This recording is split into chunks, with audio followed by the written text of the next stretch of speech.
can one survive when everything is against them? Imagine a city where the smell of the sea and poverty are intertwined, where children play among polluted waves, and women with wounded hands sow hope. Today, we're going to a place no tourist talks about, the outskirts of Manila. In the heart of neighborhoods floating on trash, a woman fights the world with a small bucket of water. This is not just a story of poverty. It's a battle for human dignity.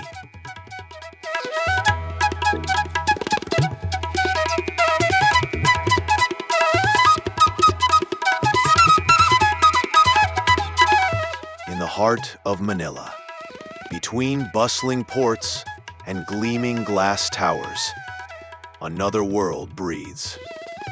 Here, the slums, nameless communities built on wooden pillars and floating trash, are home to over 250,000 people. Men work at the port. Children run through narrow, muddy alleys. And women are the invisible pillars of this forgotten world.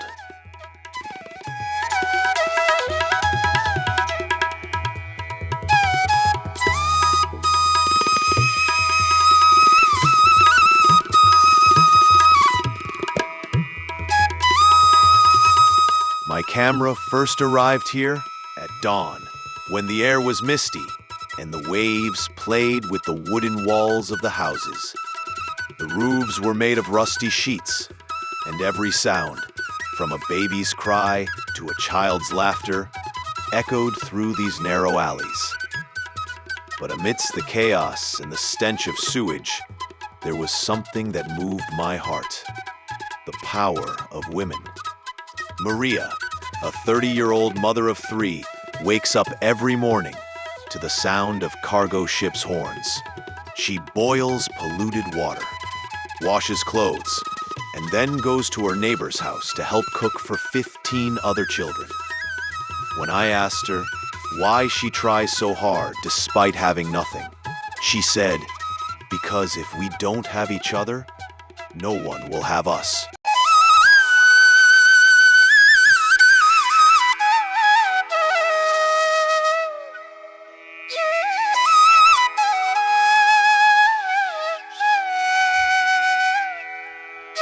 Her words cut through me like a soft knife. Here, women don't just survive, they create life. In a world where no one waits for them, they make a living out of trash. It's Layla's turn, a woman who collects plastic from the water every day with her handmade net. But what she collects is not just plastic. She rebuilds her dignity with every move. In my film, I framed her hands, cracked but stronger than the waves of the port. In these neighborhoods, children are born without official documents.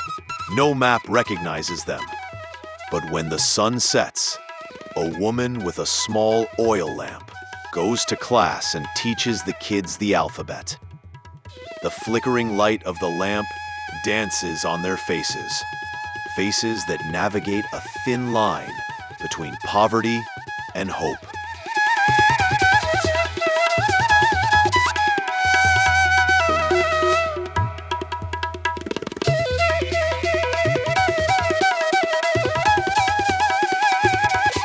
One of the most striking moments of the film was an interview with a woman whose window faced a port where millions of dollars worth of goods pass through. She said, with a bitter smile, "We live right next to the richest part of the city, but no one sees us. We're invisible." The image of this contrast stuck in my mind. On one side, giant cranes loaded with valuable containers, and a few steps away, mothers with buckets, taking their small share from polluted water. But amidst this harsh reality, there's something more than poverty, an unquenchable will. The women of these neighborhoods are the unwritten leaders of their communities. They form small groups, sew handmade products from used fabric, and sell them in local markets. Their income is small, but it brings cooperation and hope to others.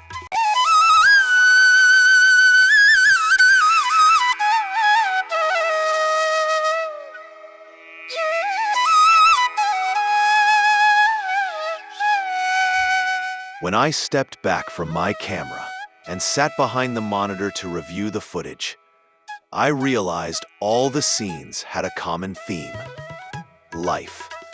Even in the ruins, life finds its way. The sound of a child's laughter playing in a rain puddle, a woman singing a lullaby, and a man returning home at sunset. All are pieces of a song called Resilience. The women we see in this documentary are not victims. They are silent heroes, heroes with no medals around their necks. But every day is a test of their power and courage. In my camera, every wrinkle on their face was a story, every wound on their hands a sign of struggle, and every smile a declaration of hope.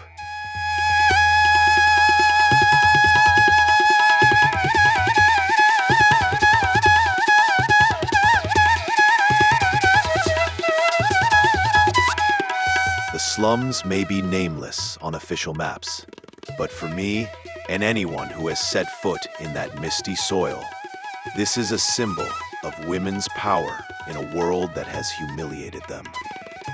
When I turned off the camera, a heavy silence fell on me, because I knew their story wouldn't end with the end of the film. They are still there, among the trash, in the polluted waters, but standing. As Marilla said, we became poor, but not surrendered. In my video, the final image ends with the sky.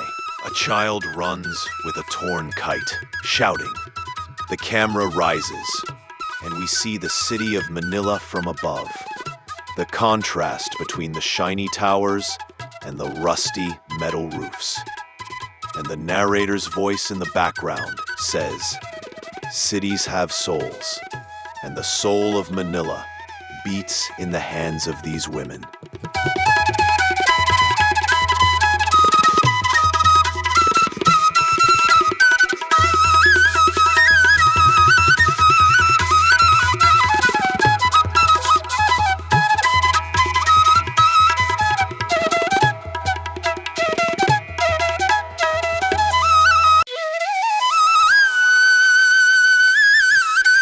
This video is not just for watching, it's for understanding.